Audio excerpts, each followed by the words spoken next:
Hello दोस्तों, आज हम कक्षा 9 के अध्याय 1 के प्रश्नावली 1.2 के उदाहरण नंबर 3 पर पहुंच चुके हैं। दोस्तों, ये उदाहरण कुछ इस तरह है। जिसे वास्तविक संख्या दिया है दोस्तों, उसे हम संख्या रेखा पर निरूपित करेंगे, यानी संख्या रेखा पर दर्शाएंगे। तो उदाहरण नंबर 3 कुछ इस तरह है। पहले हम प्रश्न पढ़ लेते हैं, फिर उसके बाद हल करते हैं। उदाहरण 3, संख्या रेखा पर √2 का स्थान निर्धारण कीजिए। मतलब √2 को एक संख्या रेखा पर प्रदर्शित करना है ना। तो आपने इससे पहले क्लास 8 में संख्या रेखा पढ़ा होगा और उसी में हमें √2 को दिखाना है। तो पहले हम समझ लेते हैं कि इसे कैसे करना है। ठीक है। तो दोस्तों, इससे पहले आपने एक संख्या रेखा पढ़ चुका है ना। संख्या रेखा 0 1 2 3 और इधर -2 -3 एंड -4 एंड सो ऑन। ठीक है ना। तो दोस्तों, इस संख्या रेखा पर हमें √2 को दर्शाना है। कहीं √2 यहाँ भी हो सकता है, यहाँ भी हो सकता है, यहाँ भी हो सकता है, यहाँ भी हो सकता है, कहीं भी हो सकता है दोस्तों। लेकिन हमें पता करना है कि √2 कहाँ होगा बेसिकली, है ना। तो संख्या रेखा पर √2 हमें दर्शाना है। तो आपको पता है यहाँ कहाँ √2 होगा? नहीं ना, कहीं भी होगा, हमें नहीं पता। तो इसे हम कैसे पता करेंगे? तो दोस्तों, हम एक पाइथागोरस प्रमेय का सूत्र आपने नाम सुना होगा। एक समकोण त्रिभुज में पाइथागोरस प्रमेय लगता है, उसे हम उसका सूत्र यूज करेंगे। तो आप पाइथागोरस का प्रमेय का सूत्र जानते हैं दोस्तों। कर्ण का वर्ग बराबर लंब का वर्ग, है ना। लंब का वर्ग प्लस आधार का वर्ग, है ना। तो ये होता है पाइथागोरस प्रमेय।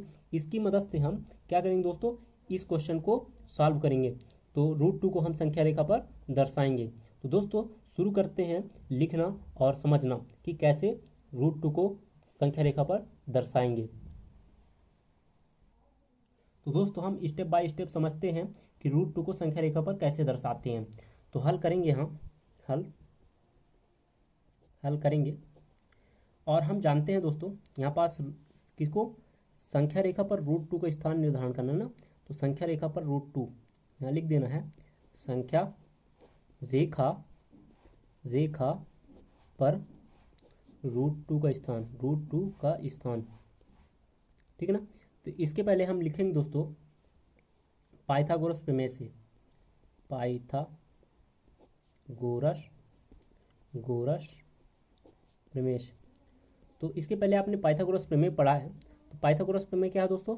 बेसिकली एक समकोण त्रिभुज में उपयोग होने वाला एक सूत्र है, जिसकी मदद से हम क्या करेंगे, √2 को संख्या रेखा पर दर्शाएंगे।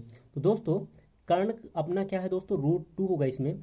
और अब हमें लंब और आधार ढूंढना है। क्यों लंब आधार ढूंढना है दोस्तों? क्योंकि जब संख्या रेखा पर हम दर्शाएंगे इसे, तो ये हमारा लंब हो जाएगा, ये आधार हो जाएगा। और ये आधार में हम कोई लंब ढूंढेंगे और इसे फिर मापेंगे। जो भी इसका माप आएगा उससे हम चाप मारेंगे। इसलिए हमें ये पाइथागोरस प्रमेय अप्लाई करना पड़ेगा।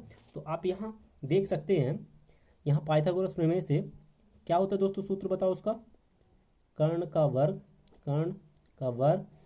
बराबर लंब का वर्ग प्लस आधार का वर्ग, है ना। अब दोस्तों, हमें कर्ण को √2 लाना है, सिद्ध करना है। ठीक है ना। तो हम कर्ण को √2 लाएंगे। कैसे लाएंगे देखते हैं। तो कर्ण का वर्ग, अब ऐसी कोई संख्या सोचना है दोस्तों, √2 को ऐसी कोई संख्या सोचना है, मतलब ऐसी कोई संख्या तोड़ना है कि उसका स्क्वायर करने पर, उस संख्या का स्क्वायर करने पर और जोड़ने पर क्या आना चाहिए, √2 आना चाहिए दोस्तों। तो यहाँ पास अगर हम एक ले लें और एक का स्क्वायर कर दें और आधार भी एक ले लें और इसका स्क्वायर कर दें, तो हमारे पास क्या आएगा दोस्तों, क्या आएगा देखते हैं। 1 का स्क्वायर करेंगे तो 1 आएगा दोस्तों। इसी तरह कर्ण का स्क्वायर, और अगर इसको जोड़ दो तो ये क्या हो जाएगा, 2। अब दोस्तों, ये स्क्वायर इधर जाएगा, ये स्क्वायर इधर ट्रांसफर होगा तो क्या हो जाएगा दोस्तों, रूट में बदल जाएगा, वर्ग में हो जाएगा। तो ये √2 हो जाएगा दोस्तों। ठीक है दोस्तों। अब हम क्या करेंगे दोस्तों, हमें लंब मिल गया और आधार मिल गया। ठीक है ना दोस्तों। तो हम ये दोस्तों यहाँ पास आप देखिए, ये लंब हो गया, है ना, और ये आधार हो गया। तो हम एक संख्या रेखा बना लेते हैं एकदम से बढ़िया अच्छे से, और उसे आपको दिखाते हैं कि कैसे प्रदर्शित करते हैं। तो दोस्तों, अब हम स्केल की मदद से एक लंबी लाइन एक खींच लेते हैं, जिसे संख्या रेखा पर बोलेंगे संख्या रेखा। तो एक हम लाइन खींच लिए, ठीक है। तो आप इसमें एक एक पॉइंट क्या है दर्शा लीजिएगा, एक एक सेंटीमीटर की दूरी पर। तो कुछ पॉइंट हम दर्शा लेते हैं, ठीक है। तो आप जितना चाहे उतना दर्शा लीजिएगा, मेरे को कोई दिक्कत नहीं और किसी को भी कोई दिक्कत नहीं। तो आप जितना चाहे उतना दर्शा सकते हैं। तो ये हमने दर्शा लिया, एक संख्या रेखा बना रहा है। इसे हमने बांध लिया 0, ये 1 हो गया, ये 2 हो गया, ये 3 हो गया, ये 4 हो गया, और ये माइनस, यहाँ -1 होगा, सॉरी, ये -1, -2, -3 और ये -4। दोस्तों अब इस मिड पॉइंट को आप O मान लीजिए। अब दोस्तों यहाँ पास आप देखिए, यहाँ पास आपका जो लंब है एक आया है, 1 सेंटीमीटर होगा, और आधार कितना होगा दोस्तों 1 सेंटीमीटर। तो यहाँ से यहाँ तक कितना है दोस्तों अपना, 0 से मिड पॉइंट से 1 सेंटीमीटर, ठीक दोस्तों।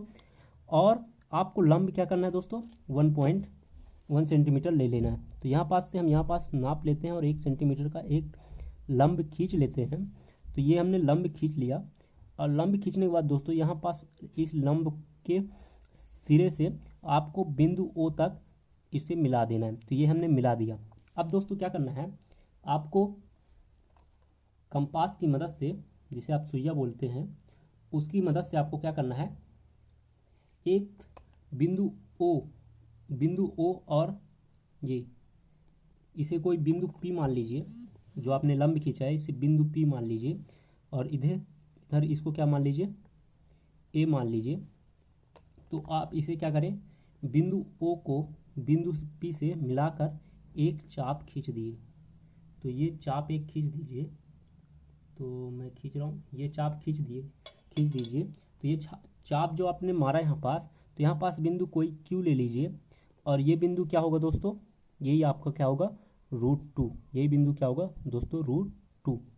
क्यों √2 होगा, क्योंकि ये आपका क्या है दोस्तों कर्ण है ना, और ये आपका दोस्तों क्या है कर्ण, एक पाइथागोरस प्रमेय बन गया। तो इसकी यहाँ से यहाँ तक की दूरी क्या है √2 है ना, √2 दूरी है ना इसकी, इसलिए क्या होगा दोस्तों √2। तो दोस्तों अब लिखना क्या है आपको, अब लिखना क्या है, यहाँ पास OP बराबर क्या है दोस्तों √2। तो आप जानते हैं OP बराबर क्या होगा OQ। तो OQ क्या होगा √2 होगा, है ना, ठीक है ना। तो दोस्तों ये हुआ आपका संख्या रेखा पर, आपने इसे प्रदर्शित कर दिया, इसे संख्या रेखा पर √2 को प्रदर्शित कर दिया। तो दोस्तों आपको संख्या रेखा पर इसे ऐसे ही प्रदर्शित करना है। तो दोस्तों इस वीडियो को आप पॉज करके नोट डाउन कर लें। मिलते हैं अगले वीडियो पर दोस्तों, उदाहरण नंबर 4 के पर। वीडियो कैसा लगा, अच्छा लगा तो चैनल को सब्सक्राइब और वीडियो को लाइक कर दीजिए। Bye bye.